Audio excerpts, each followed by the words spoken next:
Hello everyone, welcome back to my channel. আমার এই ঘুরতে ঘোরাতে চ্যানেলে সকল বন্ধুদের জানাই আমার অনেক অনেক ভালোবাসা। আশা করি যে যেখানে আছে সবাই সুস্থ আছো, ভালো আছে। আমরা মোটামুটি আছি, খুব যে ভালো আছি তা নয়। যাই হোক না কেন, আজকে সানডে, আজকে আমি মোটামুটি যা রান্না করব সেটুকু তোমাদের সাথে শেয়ার করছি।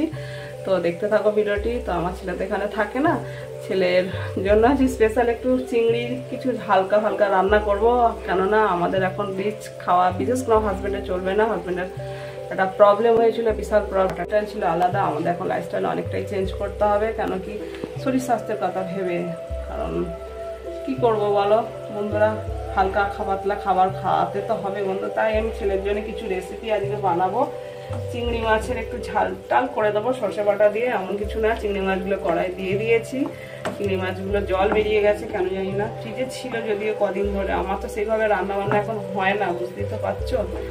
আর তো বন্ধুরা, আমি চিংড়ি মাছগুলো অলরেডি তুলে নিয়েছি। এবার কড়াইয়ে তেল দিয়ে একটু কালো জিরের ফোড়ন দিয়ে দেবো। তারপরে অল্প কিছু পেঁয়াজ কুচি দিয়ে দেবো। পেঁয়াজ কুচি, কালো জিরের ফোড়ন আর কাঁচা লঙ্কা, এই দিয়ে মশলাটাকে আমি একটু কষে নেবো। চিংড়ি মাছের সর্ষে বাটার পোস্ত দিয়ে রান্না করার জন্য একটু লাল লাল করে ভেজে নেব। এরপর বন্ধুরা আমি কিন্তু একটা টমেটো কুচি দিয়ে ভালোভাবে কষে নেবো, টমেটো আর পেঁয়াজ একসাথে। এরপর বন্ধুরা আমি কিন্তু সর্ষে আর পোস্ত বাটাটা একটু অল্প হলুদ দিয়েছি, এর সাথে দিয়ে ঢেলে নিয়ে ভালোভাবে কড়াই কষে নেব ভালোভাবে।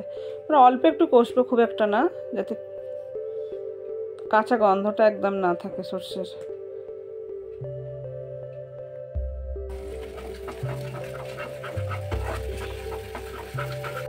তো তারপর বন্ধুরা আমি ওই মশলার বাটিতে কিছুটা জল নিয়ে আমি ঢেলে দিলাম, দিয়ে কষবো। তারপর বন্ধুরা জলটা যখন ফুটে গেছে, গ্রেভির উপরে কিন্তু চিংড়ি মাছগুলো দিয়ে দিচ্ছি, দিয়ে ভালোভাবে একটু নেড়ে দেবো। আর এক পিস মাছ ভাজা দেখছি, এটা কিন্তু আমি আমার ছেলের জন্যই। হয়ে এসছে চিংড়ি মাছটা, হয়ে গেছে। এতে সর্ষে পোস্ত দিয়ে আমি বানিয়েছি। তো বন্ধুরা আমি কিন্তু একটা সবজি বানাবো। এবার কড়াই আমি পাঁচফোড়ন তেজপাতার ফোড়ন দিয়ে দিয়েছি। এবার এখানে সবজিগুলোর মধ্যে বটবটি, মূলো, কুমড়ো, আলু, বেগুন সবকিছু সবজি দিয়ে একটা সবজি, আর তার সাথে হবে পালং শাক দেব, দিয়ে একটা সবজি বানাবো পাঁচমিশালি। তো কষে নিই। তো বন্ধুরা আমি কিন্তু অলরেডি লবণ, হলুদ, ধনে, জিরে, আদা সব কিছু দিয়ে মশলা দিয়ে কিন্তু সবজিটা কষে নিয়েছিলাম ভালো করে। তারপর পালংটাকে স্টিম দিয়ে কিন্তু জল ফেলে দিয়ে আমি এটা পালংটা ঢেলে দিলাম, কারণ একটু আজের পালংটা ছিল একটু বড়, যার জন্যে স্টিম দিয়ে জলটা ফেলে দেওয়া। ছোটো পালং হলে দিতাম না। যাক, এবার কষে নিই ভালো করে। তো বন্ধুরা আমার কিন্তু অলরেডি সবজিটা পাঁচমিশালি হয়ে গেছে। এবার আলু আমি কড়াই দিচ্ছি, কারণ আজকে আমাদের চিকেন রান্না হবে। অ্যাকচুয়ালি আমাদের কিন্তু মাঝে মধ্যেই মন চাইলে মটন হয়। তো আমার হাজব্যান্ডের এখন মটন খাওয়া বেশ কিছুদিন বারণ। আর ছেলে তো এসছে, আমার তো চিকেন করতেই লাগবে। নাহলে মটন চিকেন যখন যেটা মন চাই করে, আলুগুলো ভালোভাবে লাল লাল করে ভেজে কড়া থেকে তুলে নিলাম। বন্ধুরা এবার কিন্তু আমি চিকেনটা রান্না করব। কড়াইয়ে সানফ্লাওয়ার তেল দিয়ে দিয়েছি। আমরা সর্ষের তেল সানফ্লাওয়ার দুরকমই খাই, যেহেতু এখন বেশিরভাগই সানফ্লাওয়ারে খেতে হবে। আমি গোটা লঙ্কা, গোটা জিরে, ছোটো এলাচ ফাটিয়ে দিয়েছি, তেজপাতা, দারচিনি, লং সব দিয়ে পেঁয়াজটা দিয়ে দিলাম, দিয়ে ভালোভাবে একটু লাল লাল করে কষে নেব। তো ফ্রেন্ডস আমার কিন্তু লাল লাল করে পেঁয়াজটা ভাজা হয়ে গেছে। এবার 1 কেজি এটা চিকেন পরিমাণটা। তো এটা আমি কিন্তু 1.5 ঘন্টা আগে আমি ম্যারিনেট করে রেখেছিলাম পাতিলেবুর রস সবসময় দিই, আর হলুদ, পেঁয়াজ, আদা রসুনের একটু পেস্ট দিয়ে, আর আমি লবণ একটু দিয়েছিলাম, আর অল্প একটু সাদা তেল দিয়ে ম্যারিনেট করে ছিল, সেটা আমি ঢেলে দিয়ে এবার কষবো। আর আমি বেশিরভাগ সময় চিকেন বা মটনে আমি কিন্তু সবসময় টক দই দিই, কিন্তু এখন আমি টক দই দিলাম না। এই কারণে যে আমার হাজব্যান্ডের কথা মাথায় রেখে আমাকে রান্না বান্না করতে হবে। আর 2টো টমেটো কুচি ছিল, সেটা আমি দিয়ে দিলাম। দিয়ে এবার আমি চিকেনটাকে সুন্দর করে কষিয়ে নেব। আর একটু হালকার মধ্যেই রান্না হবে, অন্য দিনের থেকে একটু আলাদাই আর কি। চলো রান্নাটা করছি, দেখতে থাকো।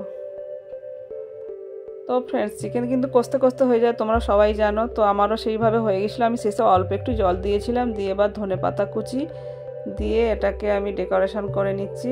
আজকে কিন্তু আমার চিকেন রান্না এখানেই কমপ্লিট। চলো দেখতে থাকো। এই যে হাজব্যান্ড আর ছেলে খেতে বসে গেছে, এদের খেতে দিয়ে দিয়েছি। এই তো খেতে বসছি। মায়ের হাতে খাওয়ার তো খাওয়া হয় না, বাড়িতে আসলেই হয়।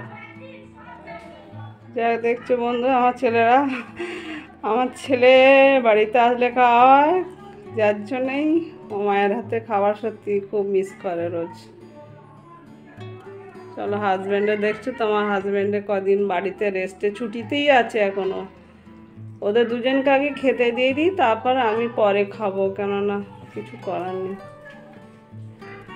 অনেকটা লেট হয়ে গেছে, নাও তোমরা খাওয়া স্টার্ট করে দাও। আর এটা কিন্তু আমার সানডের ভিডিও।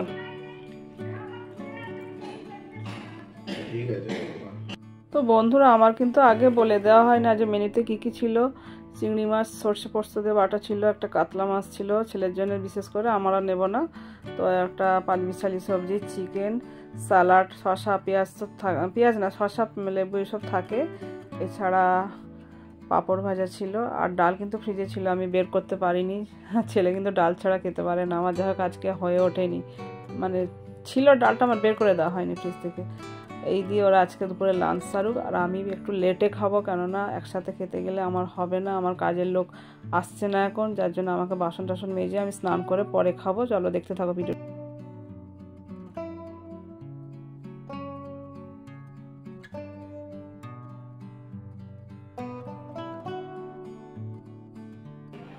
বন্ধুরা, আমি কিন্তু অনেক লেটে খাচ্ছি, আমার এক্ষুনি বেরোতে। বন্ধুরা, আমি কিন্তু এই খেয়ে এখনই কিন্তু বেরোবে, খুব তাড়াতাড়ি করছি, যার জন্যে, কারণ না তাড়াতাড়ি টাইমিয়ে না গেলে পারে না, খুব অসুবিধা হয়ে যাবে। আর আমার কাজটাও কিন্তু খুবই ইম্পর্টেন্ট। যা হোক, দেখতে থাকো।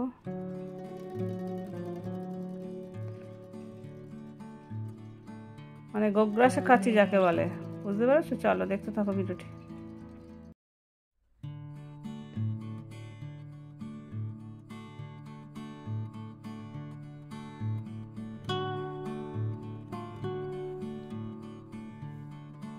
তো ফ্রেন্ডস, আমি কিন্তু খাওয়া দাওয়া সেরেই সঙ্গে সঙ্গে ছেলেকে নিয়ে বেরিয়ে পড়েছিলাম।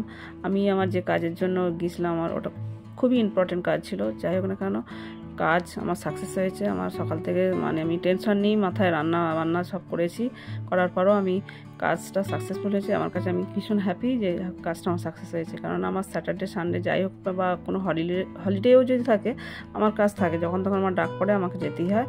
কাজ ফিরে আমি ফিরছি, আর একটা সন্ধ্যের মুখে একেবারে লাইট জ্বলে গেছে রাস্তায়, দেখতেই তো পাচ্ছ।